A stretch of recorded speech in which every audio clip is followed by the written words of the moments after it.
history. So that means 35% is based on whether you paid your debts or not. Now, how many of you know that 35% isn't 100%? So 35% is the biggest number, but there's another 65% that you can take advantage of. And so what we're going to focus on is, while we're focusing on that 35%, we're going to also at the same time focus on the 65%. Because you can still get that credit score up, even if you got some negatives on your credit report. Because only 35% of that is part of your credit history. So then the next piece is the amount owed. They call this this is the amount of credit that you have available.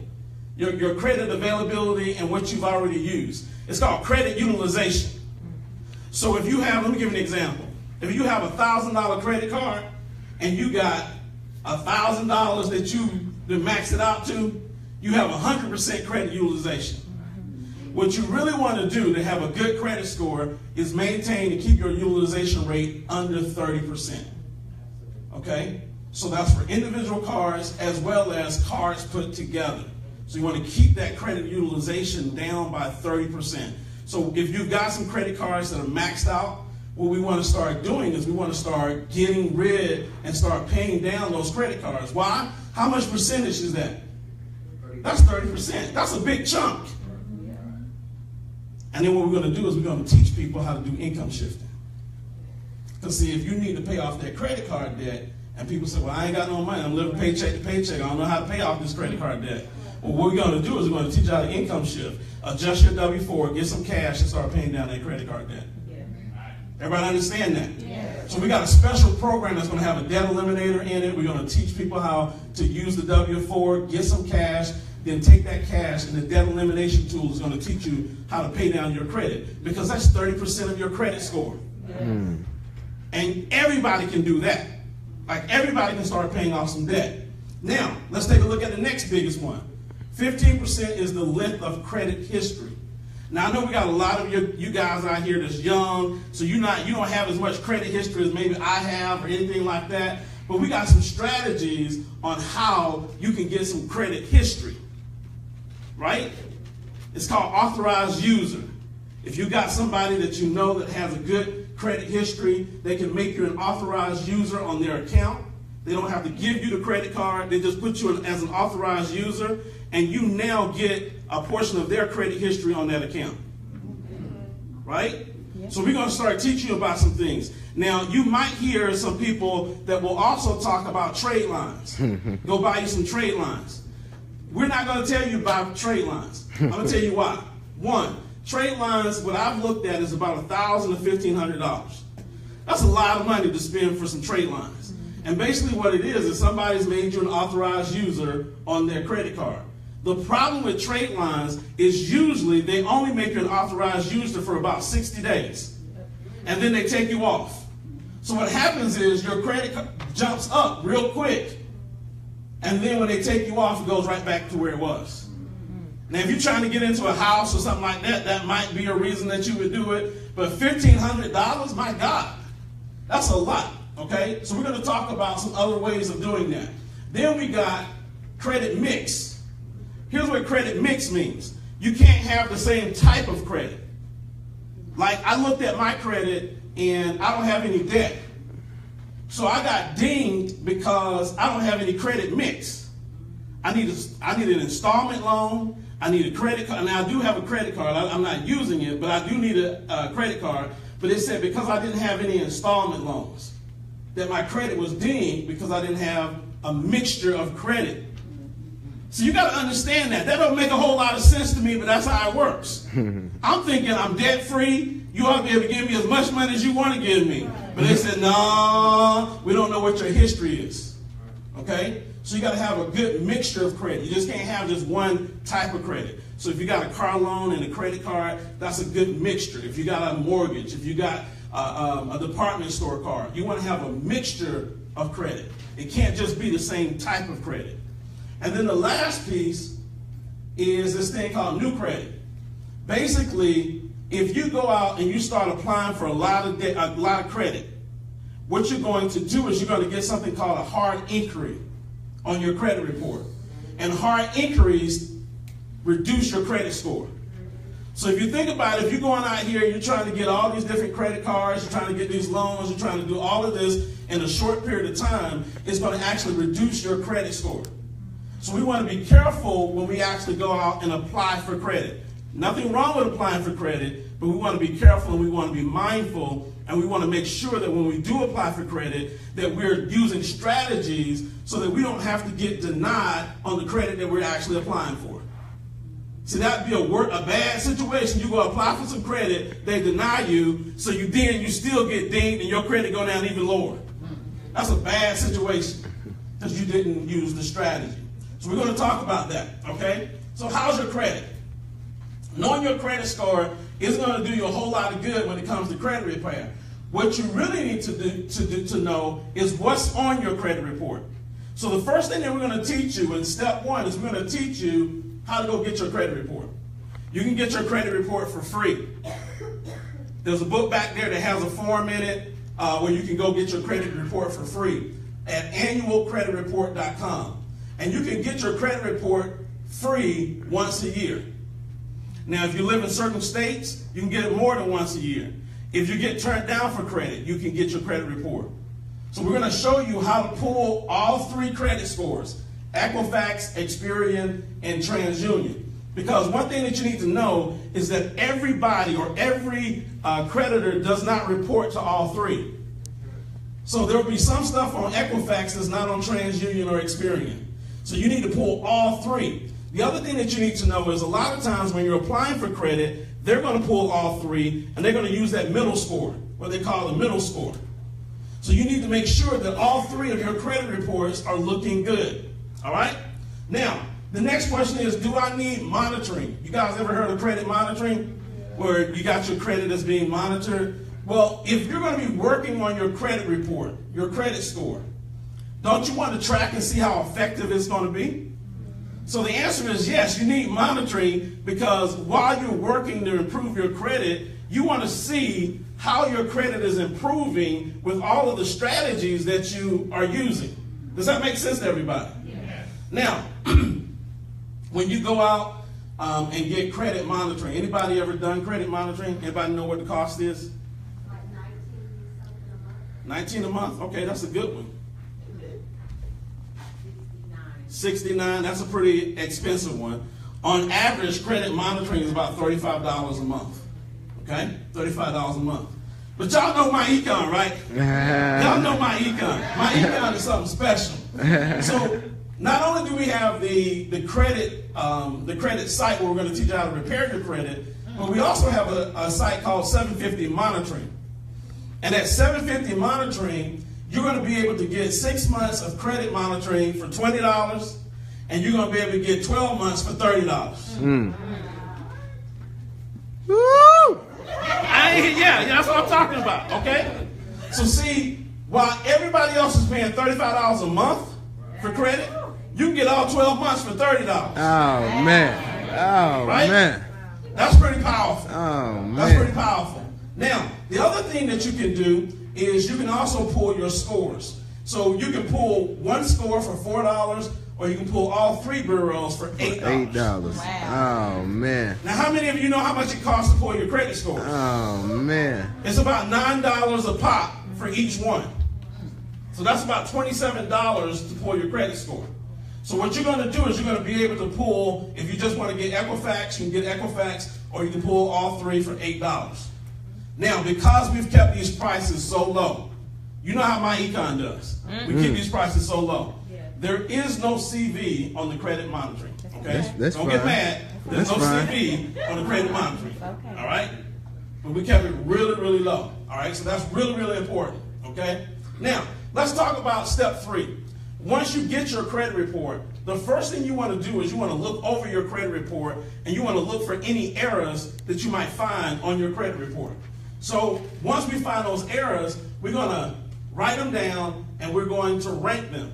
Now, let me tell you something about the credit. No, can you get me some water? I feel my throat getting dry. One of the things that you need to understand is that this is what the law says. The law says that if anything that is on your credit report that is inaccurate has to be removed. But it also says if it's unverifiable, it has to be removed. Okay? Now, if they can't verify, all right? So here's the trick. You're looking at your credit report, and this is what I struggle with. I saw some stuff in my credit report that was true. Right? It was true. And I'm a Christian boy, and I'm like, I can't go out here and tell no lies and stuff. But then when I read this document, it says that they have to verify. Now I want you to go back to Myecon and think about this.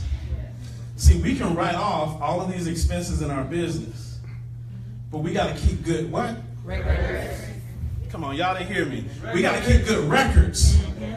Because if you don't keep good records and the IRS audits you, even though you are in business, even though you did claim that deduction and you are legally allowed to claim that deduction, if you don't have proof of it, it's as if it didn't happen. So in the credit repair business, if they don't have proof of you having that contract signed, it's as if it didn't happen. In the church, we call that grace. We call that grace, right? Oh, man. So you get a little bit of grace with your credit report if you know what's going on. So what we want to do is we want to rank these items. This is from the worst to the least.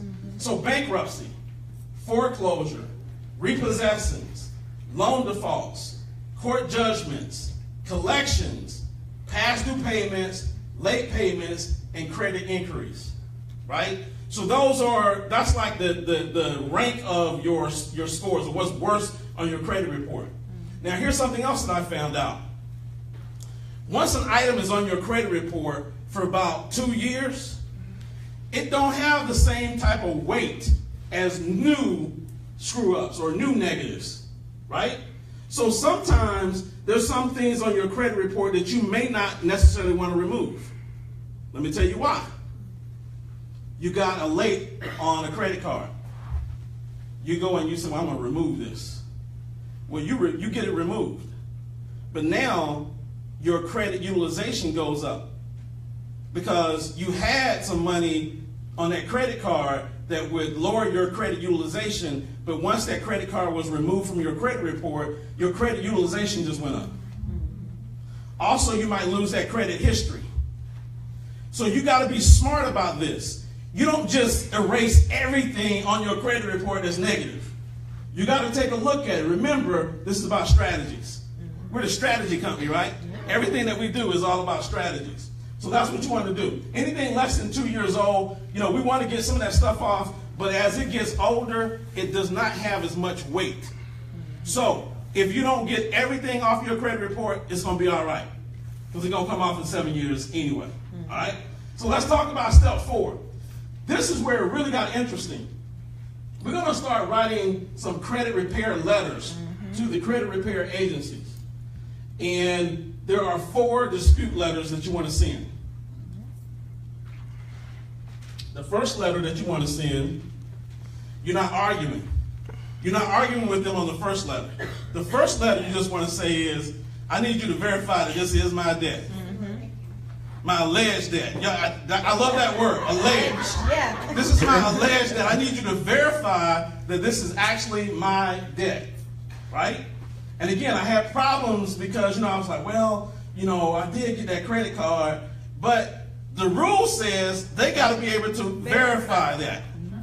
And so that first letter might knock off a lot of stuff off your credit report because they can't verify it. And they got 30 days to verify that. Now, they may come back and say, this debt has been verified. And I was like, man, they figured me out. Right? But then the law also says that if they verify the debt, then they have to give you the method of verification. There's something called method of verification. And what that basically means is you can send a letter back to them that says, who did you talk to? What did you see? Give me a copy of it. I want the method of verification. And the longer I started digging in this research process, what I realized is that they send all this stuff overseas.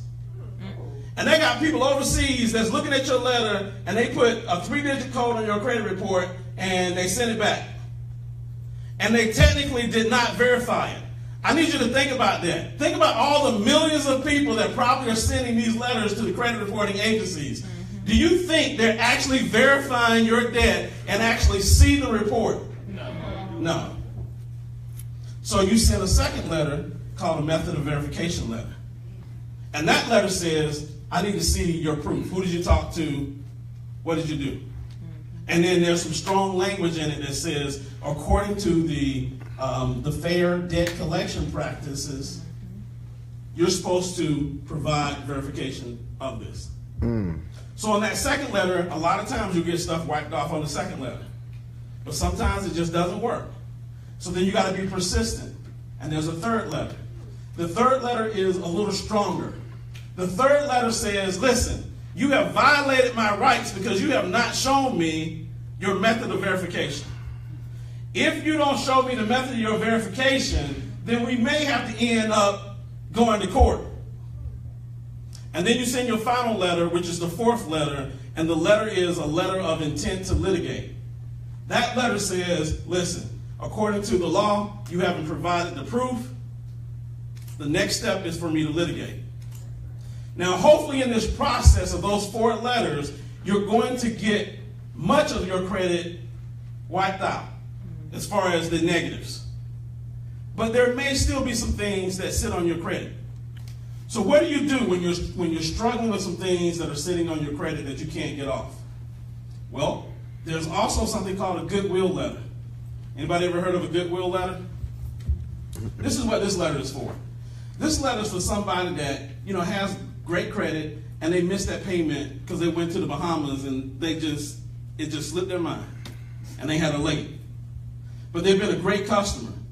You can send a letter to your creditor that says, hey, listen, I've been a loyal customer of yours. I've been with you for the last 10 years. I had one late. It went to the wrong address. I was out of town. I was whatever. Could you please, baby, please remove that from my credit report?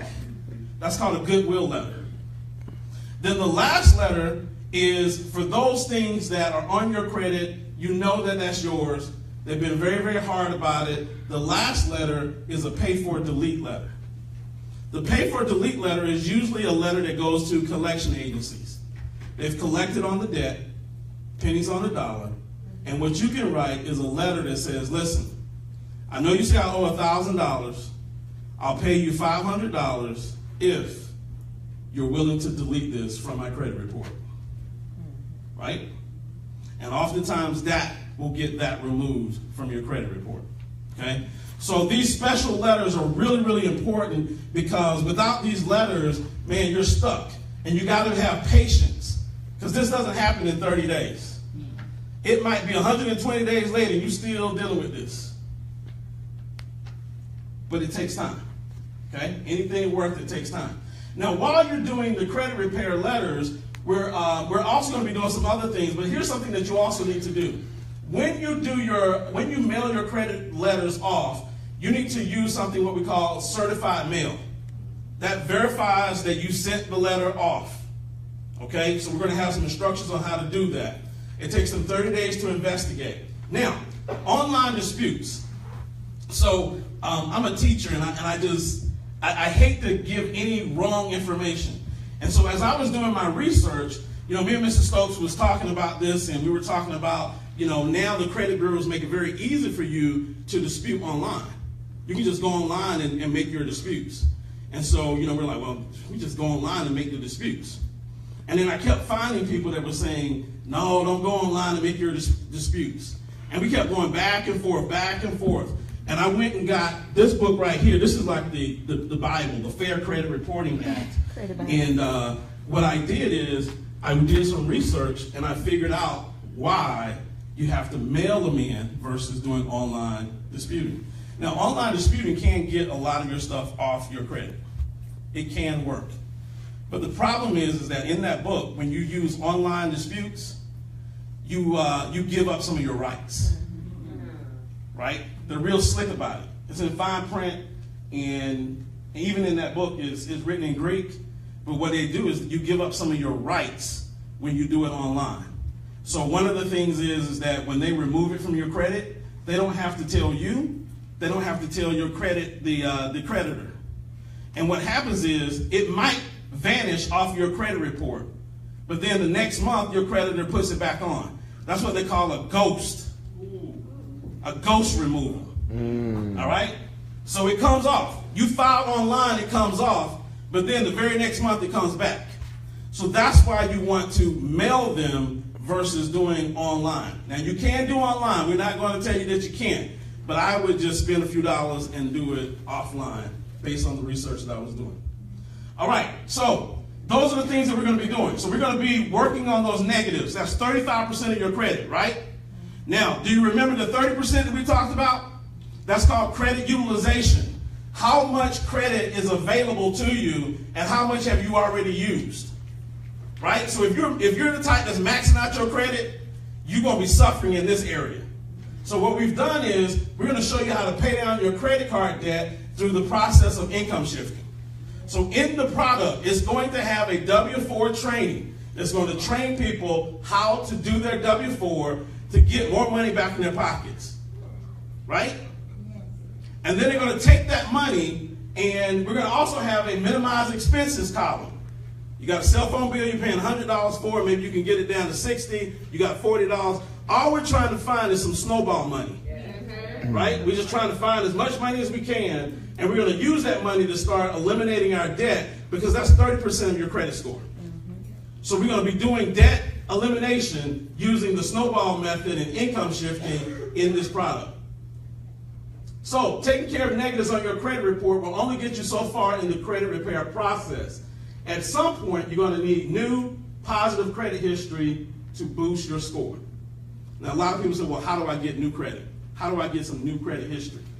So we're going to talk about rebuilding your credit in step 7. So we're still removing negatives off our credit report, but there's things that we can do in the process. The things that we can do is we can go get a department store card. They're pretty easy to get, okay? Even if you got a little bad credit, they're pretty easy to get. We're also going to show you how to get a secure credit card. So with a secure credit card, you can take $500, you can send that $500 in and get a secure credit card. And that secure credit card looks just like a regular credit card. You go and put some bubble gum on it, you pay it off, right? Don't get back in the trouble that you was in before, okay? Pay your stuff off and start rebuilding some credit. It's easier to get that because they already have your money. They already got $500. So all you're doing is you're borrowing your own money to get that credit repaired, okay? You can also get a secure installment loan. We'll show you how to go to your bank, your credit union, where you can go in and you can put a $500, $1,000 deposit on a CD, and then you can borrow against that CD. They use that CD as collateral. All right? And a lot of banks are used to this. A lot of credit unions especially are used to helping people repair their credits. This is a strategy that a lot of people use to help them repair their credit. So they're going to get a secure installment loan. It's the same thing as a secure credit card. It's just a different type of loan. Remember we talked about credit mixture? Right? So I got a secure credit card, and then I got a secure credit installment loan because I needed that credit mixture. Because that was what? 15%. Everybody starting to see the strategies? Mm-hmm. So this is all about strategies. Myecon is all about strategies. All right? Then there's credit builder loans. There's people that say, well, June, what if I ain't got $500? What if I ain't got $1,000 to put down? There are companies out there that will say, okay, here's what we're going to do. We're going to take $500 of our own money. We're going to put it into a CD that you cannot touch. And then you have to pay on that CD. And then once you pay that CD off, then we'll release the CD to you. Okay?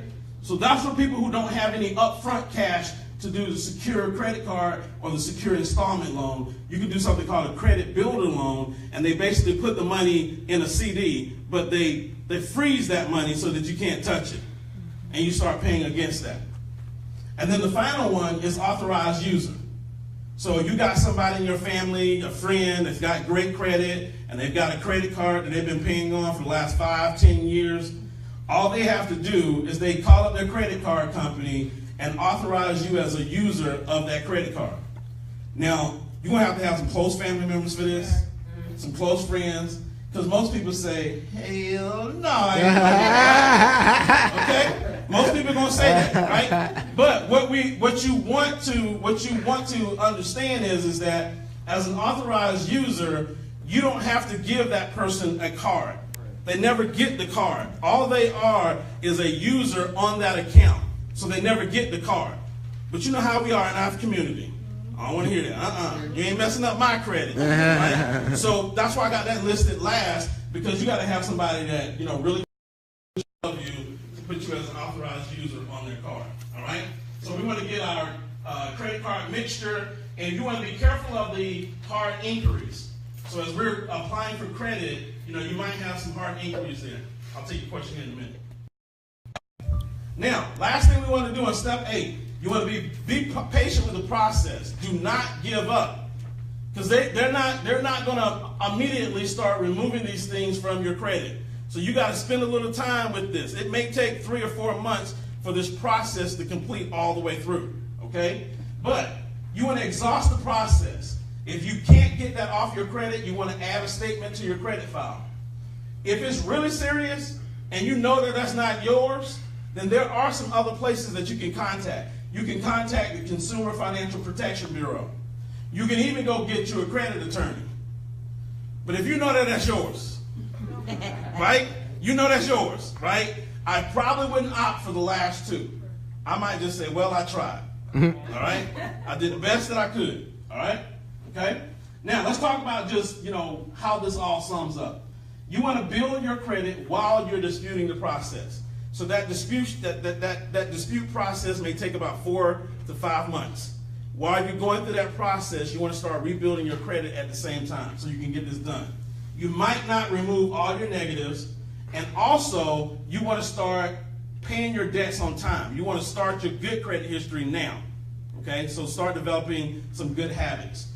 Credit will improve over time, and you want to continue to keep that monitoring. Again, for 6 months, it's going to be $20. For a whole year, it's going to be $30. That's a drop in the bucket compared to all other credit monitoring services that are out there. Okay? So this is really, really important. As overwhelming as the credit process might seem, it's easier than it looks. It's also well worth whatever effort it takes for you to get your credit back on track. The sooner you start, the sooner it's done. So why not start now? It's important for you to get started today. All right? And so here's what we're going to do. This product will be available to you as a Myecon associate at no cost.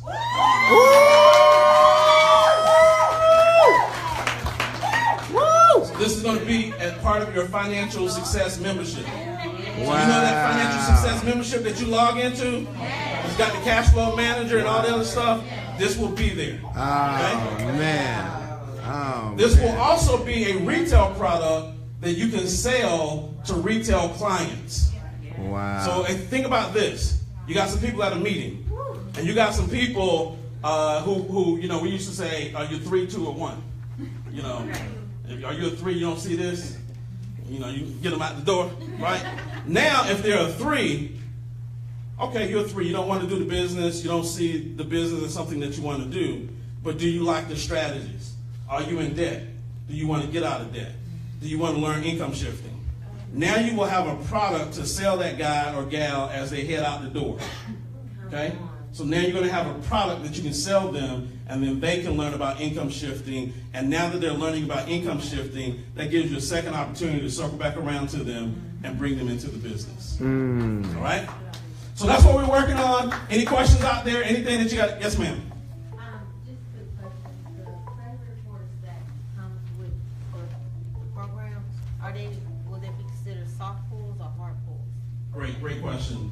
When you're pulling your own credit, those are soft pulls. Okay? So anytime you pull your own credit or you look at your own credit report, those are all soft pulls. A hard pull, and we talk about that in our. That's me saying. I'm logged in on the Gmail. Somebody trying to call me. In the product, we talk about the difference between a hard pull and a soft pull. A hard pull is when you're actually going to get credit and somebody's going to extend some credit to you. A soft pull is when you either pull it yourself, or you ever had companies send you pre-qualified credit cards and that type of stuff. Those are called soft pulls. So they show up on your credit report, but they are not hard pulls. Okay.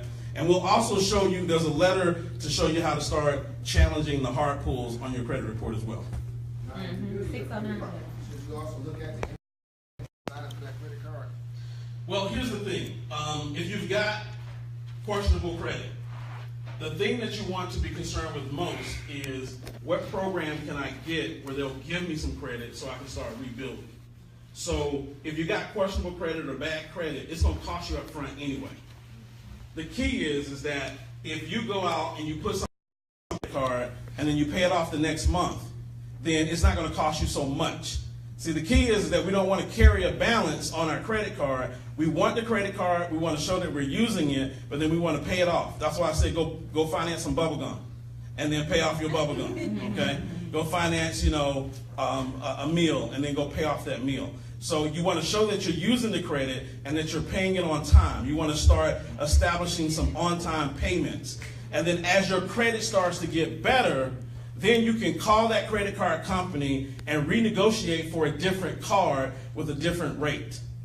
Does that make sense to everybody? Yeah. But if your credit's already kind of messed up, you're not in position to be talking about, well, I want 12%. You got me on 30%. You're not in that position to have that conversation yet. All right? Yes, ma'am. Any ETA? This month.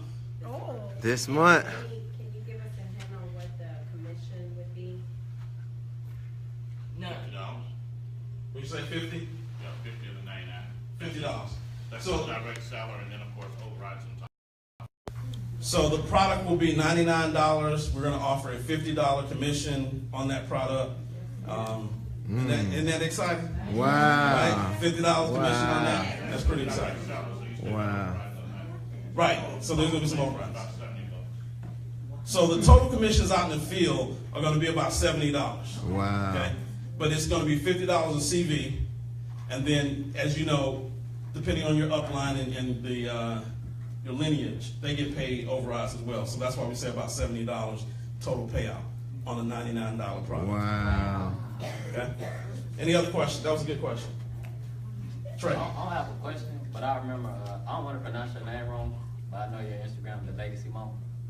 When you was asking me like what type of video to do, you can like educate people on that. Not everything, because you can't give away all the game for free. But if you got to give away some free game, and then you can get them in the business, like how to rebuild my credit. A lot of people don't know they can become an authorized user.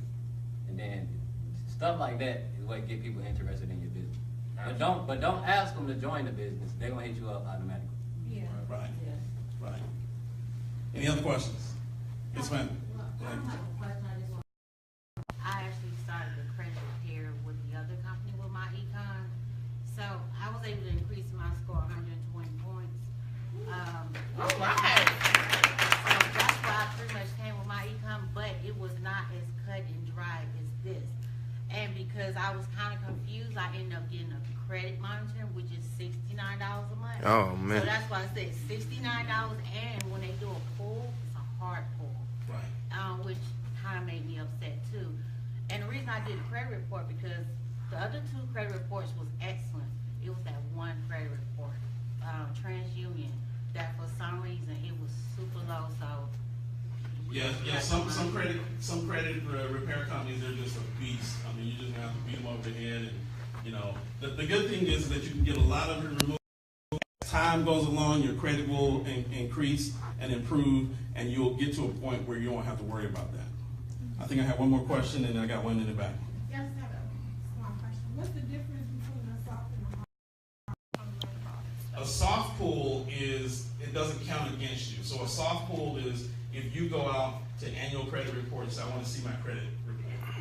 So if you pull your credit report for yourself, that's not a hard pull. A hard pull says that you went out and applied for some debt or some credit. And so the reason why they with you for hard pulls is it shows that you're out trying to find some credit. So they're like, okay, this person must be in trouble because they got 10 credit cards they're trying to get in the last 2 days, right? So your hard pull is where it's going to start dinging you for credit increase, okay? And we do have a letter. So everything that we have, there will be letters that's attached to that. And that's what I learned was the secret sauce, is these letters that you can actually send and start challenging these different things. So we're going to build this. One of the things as I was doing this, I learned so much more than what I anticipated to learn. So there are people out there that can't get checking accounts at a bank. Right?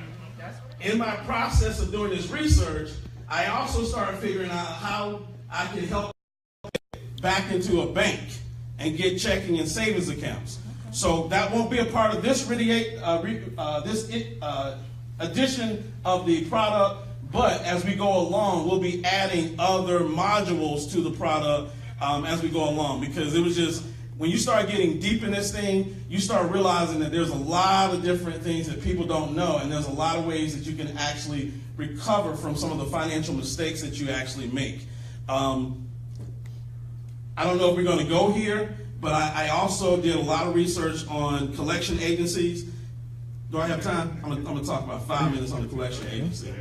So you got somebody, a collection agency, and somebody might have this situation going on. And I'm going to tell you that I had this situation going on. Collection agency, I'm working on my credit, and I got a collection on my report. And so what I ended up doing is I'm cleaning up my credit. I guess the collection agency said, he's trying to clean up his credit.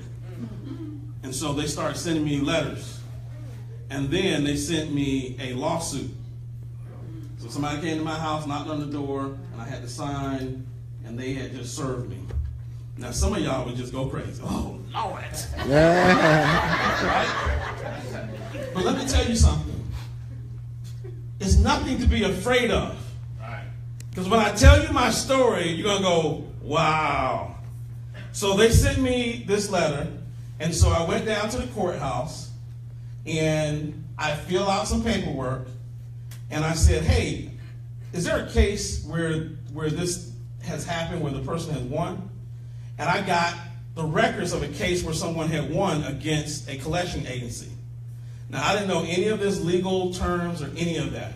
But again, I went back to researching and researching and researching. Here's what you got to understand with a collection agency.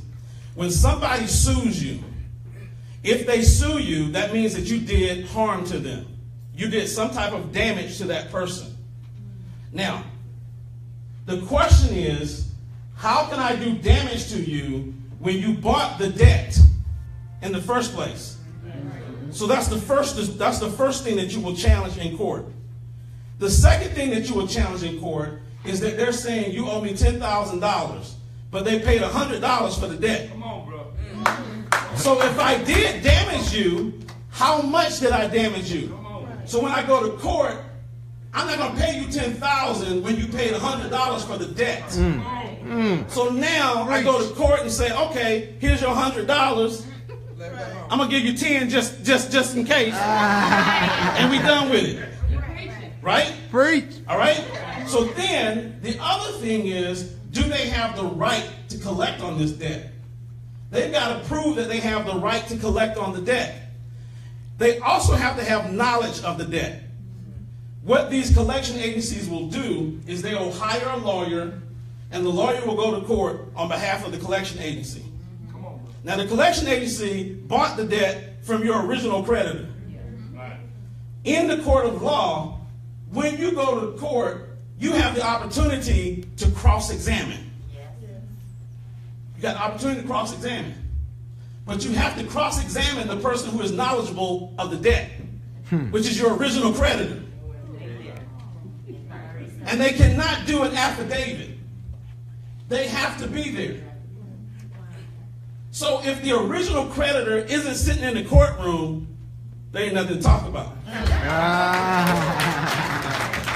So I went to court.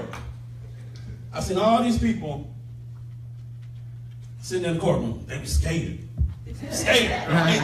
Everybody sitting in the courtroom scared. And so the judge comes up and says, all right, before we have a court case, I'm going to have you guys go out in the hallway and you guys can talk to the lawyers and negotiate if you want to come up with negotiations or settlements. And so they called my name, called a couple guys, and the lawyer came and took one guy, and I sat in the hallway. And I'm looking at everybody else, and they like little mice. They're getting slaughtered. The lawyers are negotiating settlements with them. So I had a stack of paper about that thick, because I had written out my rebuttal and all that stuff. I had some law codes. I didn't know what I was doing. I'm gonna be honest with you. I had no idea what I was doing, but I had faith that God was gonna be all right with me. He's gonna take me in that courtroom, and I was gonna do some damage. So I sat there, and the lawyer finally came to me, and he says, "I'm gonna tell you what he did." He says, "Well, we know that this is your credit card and that you use this credit card." And I just looked at him. See, in network marketing, we know that who talks first loses. I just looked at him. Really? Because I told you this is the alleged debt. Gotta use that right word, alleged. So he looks at me and he says, "Well, maybe you don't agree that it's yours." Because see, as soon as you admit something, it's over with. They got you. So I didn't say anything. So he then said, "Well, listen, here's what we're going to do. If you want to, we can negotiate the debt. I can go ahead and negotiate. Maybe we can do 50% on the total debt." Now me, being Mr. Perry Mason, and had studied the law, I said, "Well, I tried that with you guys about 8 months ago, and y'all didn't take my negotiation. So I think I got a standing." That was a word that I saw. I got a standing on this, and I think we're going to take this to court. Then he said, "Well, hold up." He reached in his briefcase. He pulled out the document. And he said, "Now, if you're willing to drop your lawsuit," because see, there's a countersuit as well. In these books, when they don't do what they're supposed to do, not only can they sue you, but you can then sue them because they violated the law. So I did a countersuit. He pulls out the document and he says, "If you're willing to drop your countersuit, we'll drop ours." Oh, man. Knowledge. Knowledge is extremely powerful when you know what you need to do. Everybody in that courtroom was scared. But I went in there confident, because they're not going to take me to jail. I just went in there confident. And that's my story. And so I don't know if Mr. Stokes going to let me build that one, but I'm thinking about putting that one together. And then Mr. Stokes going to let me put that one in the back office. I'm going to ask for his permission for me to sell that one. Because that's powerful. When you start learning the law and understanding the law and have the law working in your favor. See, what the collection agencies are hoping is that you are scared and that you never show up to court. There were tons of people who didn't even show up. And when you don't show up, guess what? You lose. You lose. So now my credit's good, and nobody bothering me. I'm debt free. I'm making money. I'm income shifting, and we going on. Hey, June, I got a question for you. Yes, sir. Can I ask a question? The DJ got a question. This hits home for me because I have good credit now, very good credit. But I did all that stuff. I was Perry Mason going through the credit, the thing. So in your packet, does it have, because I'm in a couple of groups, it talks about having a 609 letter. Yes. So, and I only have a few of these books in the back. But this is the Fair Credit Reporting Act. And when you see 609, that is the case number. Or I guess I'm gonna call it case number. When you flip through this book, you'll see 608, 6011, 609.